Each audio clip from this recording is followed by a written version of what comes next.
Good morning, everybody.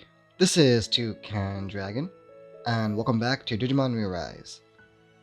So, since the season just started like 2 days ago, welcome to this week's mid-season analysis. Now, let's talk about some possible team comps for this week. So, the team you see right here is my full Deft team, which I've been using quite a lot, and I really enjoy it. The first Digimon I have here is Justimon, which you could get him in the Battle Park coin shop. To be honest, the only reason why I have him is because I need him for a video that I'm working on. But, having him this week doesn't hurt that much because of his passive. His passive increases Deft allies' maximum HP by 15%. Yes, it's not much, but it's a slight boost, and any slight boost is very appreciated. I feel like he could be a good attacker this week, but I'm not going to get him skill level 10, because that's a waste of coins.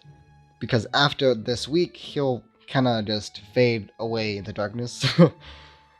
But I also don't have that many good Deft plugins, as you can see. Most of my good Deft plugins on Lilithmon and Beelzemon, which I'll show you right now in a little bit because they're doing pretty good. But yeah, he could be a good attacker, but he's mostly in this team for his passive.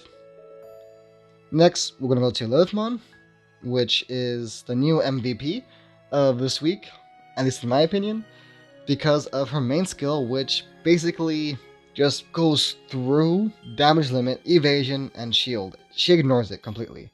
And if you get her plugins, which do provide crit, she could one-shot Omegamon. But on top of that, she's also self-sustaining. When she fires her main skill, she doesn't just ignore damage limit, evasion, and shield. She heals herself 80% of the damage dealt. Well, 80 for me because she's in skill level 10. It'll be different if you have her skill level 1.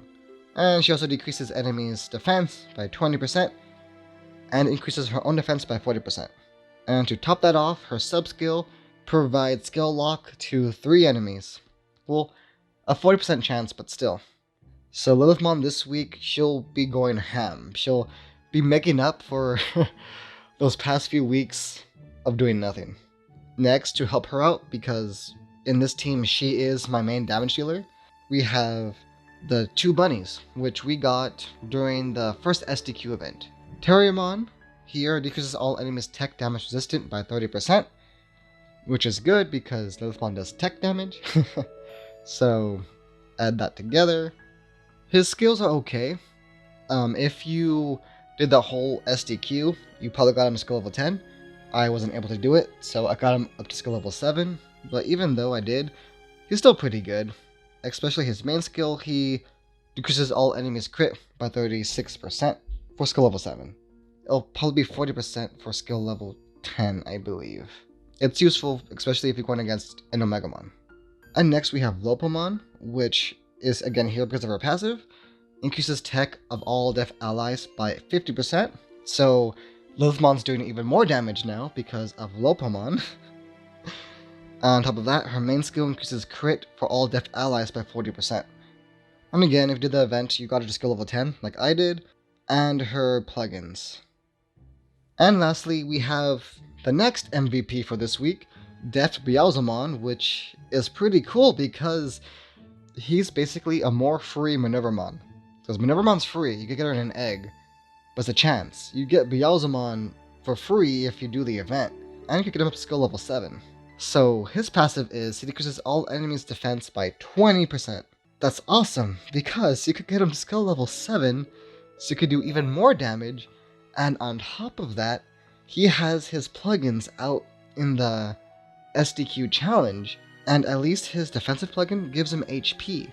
So he could take some hits. Now I don't have his attack plugin yet, but I'm working on it, and I'm pretty sure when I get that, he'll do even more damage. But right now, his main skill, I love his main skill. Mostly because of that error. Most of the time, when I'm using Beelzemon, he's giving dot damage to somebody. And most of the time, to be honest, it has been Omegamon getting that dot damage, which is pretty funny. But yeah, Beelzemon is really good. And even if you're not running a pure Deft team right now, run him. Because he's free, you get him to skill level 7, you get his plugins, he'll help you a lot. So make sure you use him this week. That's it for this team, guys. This team Again, it's really fun to use. I've been having a lot of fun with it. And remember, this team is mostly focusing around Lilithmon and giving her all the support she needs to basically wipe out your enemy's team. Now, let's say you don't have the bunnies. You weren't here during that event, and you don't want to waste your battle part coins on Justimon, which is perfectly fine. So what can you use? Well, you could use a mixed team, and a good mixed team that I've been using is this one right here. Here we have Lilithmon and Beelzemon. We all know what they do. Then we have Ground Quaggamon here, which gives everybody a defense buff, makes them more bulky. Then we have Omegamon as another attacker to help Lilithmon out. And we also have Alphamon here, which to be honest I use for his main skill, which has a chance to give skill lock, because I pair his skill lock with Lilithmon's skill lock. And then afterwards I use Omegamon's main skill and then Lilithmon's main skill. Now for our last team, let's say you don't have Lilithmon, right? You heard about her not doing so well in the battle park when her banner came out, so you didn't pull for her. Or let's say you did, but you weren't lucky enough to get her. So a good team comp you could use without her is this one right here. Now think about this team here, it's flexible. You could move things around if you want to. The main thing on this team is using All Force again as our main damage dealer, and Omegamon to kind of pick off what's left. Now Beelzemon's here for support for everybody, decreasing all enemies' defense by 20%. We have Terriermon here because of his passive, decreases all tech damage resistant by 30%. But if you pair that with All Force's passive, which also decreases enemies' tech damage resistant by 20%, you already have 50% down on the enemy side. So right away, All Force can do more damage, plus Beelzemon's minus 20 defense. Now I have Gallantmon here just because of his boost that he has all month, but he could easily be replaced with other Digimon. Some that I highly recommend to replace him with is, if I could show you right here, let's go to my comm list, is Slargemon. Slargemon gives plus 20% crit to all calm allies, so All Force will be hitting pretty hard. If not Slargemon, you could use Minervamon and pair that with Beelzemon, so your enemy has minus 50 tech damage resistant down, and minus 40 defense down. So that'll help your All Force hit so much more harder. But the problem with that is Minervamon is pretty squishy. She doesn't have the benefit of being a higher skill level and of her own personal plugins like Beelzemon. And Slargemon, yes, it provides crit up, but only for calm allies. So one way around all this, you could actually use Boltmon. Boltmon provides plus 20 crit to all allies, so he'll help everybody, Omega and All Force. So you have All Force dealing a lot of damage in the beginning, with the crit up, defense down, and tech damage resistant down.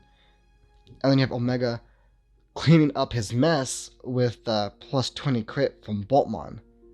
So there's a higher chance of doing double damage. And another addition that Boltmon does give to the team is the ability to burn. Just like Beelzemon, who gives error, Boltmon could also do some dot damage. But it all depends if the enemy could nullify that burn damage. And finally guys, I do want to give you guys some honorable mentions.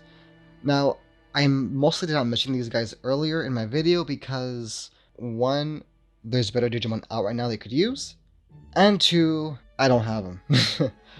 One of those Digimon that you guys are probably getting angry at that I didn't mention is Gaomon. Now, I don't have Gaomon, I didn't pull for him, but during this week he's really good from what I've been seeing so far. He's basically a Deft Omegamon because he does 3 times more damage when he crits. He could one-shot opponents in the beginning of the battle.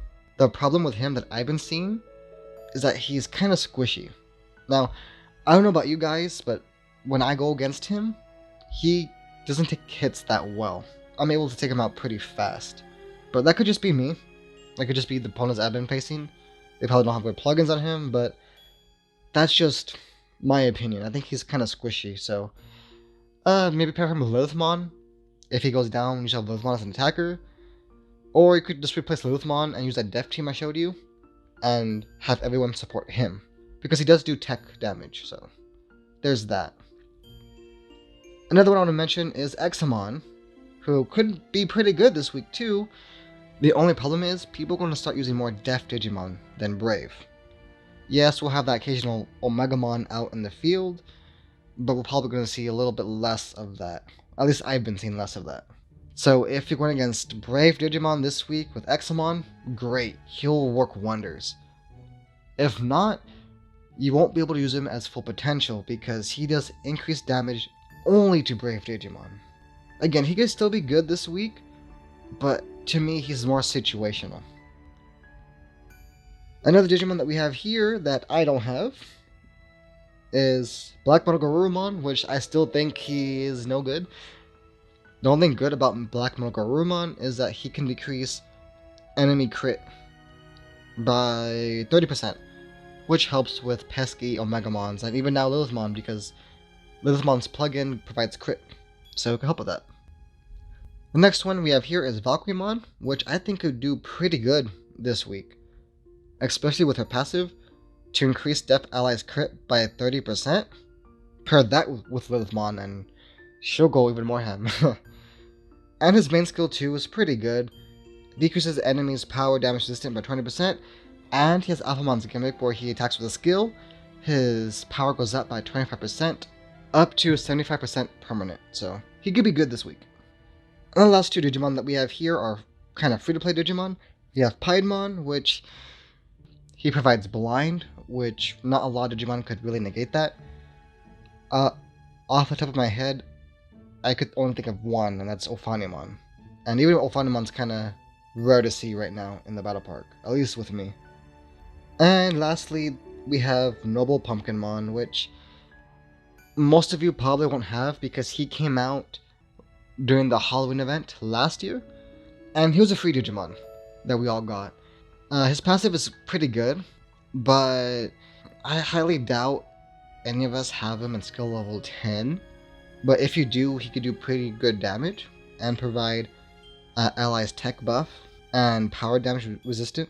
But his sub-skill won't do much because his sub-skill does inflict sleep with a 40% chance. The problem is there's a lot of Digimon out now that can negate sleep, so he won't be as good. But if he's all you have, he's all you have. Now I want to hear from you guys. How is Deft Week treating you guys so far? Let me know down in the comments below. Thank you guys so much for watching. If you enjoyed this video, then please click on that like button. And did you know that 89% of you guys who watch these videos are not subscribed? Well, come on guys, help me out here. Let's fix that. If you're not subscribed, then please support this channel by subscribing. And don't forget to hit that little bell icon to be notified when I post more videos. This has been Two Can Dragon, and if I can, you can too. Bye guys.